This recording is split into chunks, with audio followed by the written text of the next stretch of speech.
Saya Hilyatul Najuba dari kelompok 6 akan menyampaikan pembahasan mengenai tujuan pendidikan dan pelatihan. Sebelum memasuki pada pembahasan, mari kita ketahui dahulu kompetensi inti dan kompetensi dasarnya. Kompetensi intinya yaitu mahasiswa dapat memahami tujuan pendidikan dan pelatihan atau TPAT. Adapun kompetensi dasarnya yaitu yang pertama, mahasiswa dapat mengetahui tujuan belajar. Yang kedua, mahasiswa dapat mengetahui prinsip dan penetapan tujuan belajar. Dan yang ketiga, mahasiswa dapat memahami tujuan instruksional khusus atau TIK, pengetahuan, keterampilan, dan sikap. Selanjutnya yaitu perlunya tujuan pembelajaran. Sebelum kita mengetahui alasan-alasan perlunya pembelajaran, maka kita harus mengetahui dulu apa itu pembelajaran. Pembelajaran adalah suatu perubahan perilaku yang relatif tetap dan merupakan hasil praktik yang diulang-ulang. Pembelajaran memiliki makna bahwa subjek belajar harus dibelajarkan, bukan diajarkan. Dan kenapa sih kita perlu mengetahui alasan tujuan pembelajaran? Yang pertama, tujuan pembelajaran menjadi penting bagi seorang guru guna merancang materi agar dapat mempersiapkan apa saja yang diperlukan untuk mengembangkan pembelajaran. Dan yang kedua, tujuan pembelajaran pun menjadi penting bagi seorang peserta didik guna membentuk karakter atau pribadi yang sesuai dengan perencanaan pembelajaran yang disusun. Selanjutnya yaitu prinsip penetapan tujuan pembelajaran. Terdapat 10 prinsip pada penetapan tujuan pembelajaran. Yang pertama yaitu prinsip kesiapan. Pada prinsip kesiapan atau readiness, proses belajar dipengaruhi kesiapan peserta didik. Yang dimaksud dengan kesiapan atau readiness yaitu kondisi individu yang memungkinkan ia dapat belajar. Berkenaan dengan hal itu, terdapat berbagai macam taraf kesiapan belajar untuk suatu tugas khusus. Seorang peserta didik yang belum siap untuk melaksanakan tugas khusus dalam belajar akan mengalami kesulitan atau malah putus asa. Dan termasuk kesiapan ini ialah yang baku motivasi, persepsi, dan faktor-faktor lain yang memungkinkan seorang dapat belajar. Yang kedua yaitu prinsip motivasi atau motivation. Motivasi menjadi suatu kondisi dari pelajar untuk memperkasai kegiatan, mengatur arah kegiatan itu, dan memelihara kesungguhan.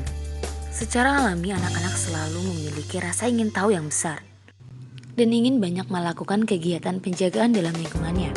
Rasa ingin tahu ini sebaiknya didorong dan bukan dihambat, maka akan membantu menjadikannya lebih kokoh dan lebih mudah untuk diproduksikan. Yang ketiga yaitu prinsip persepsi dan praktikan. Persepsi itu sendiri merupakan interpretasi yang hidup. Setiap manusia memiliki cara pandang masing-masing dengan cara mereka sendiri dan berbeda dari yang lainnya.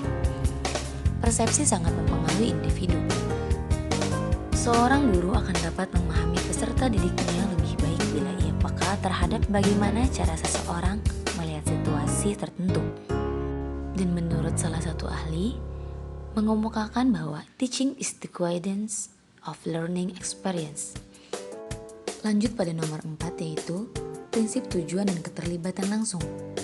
Pada prinsip ini, guru harus terlibat langsung begitu secara fisik maupun non-fisik dalam proses pembelajaran.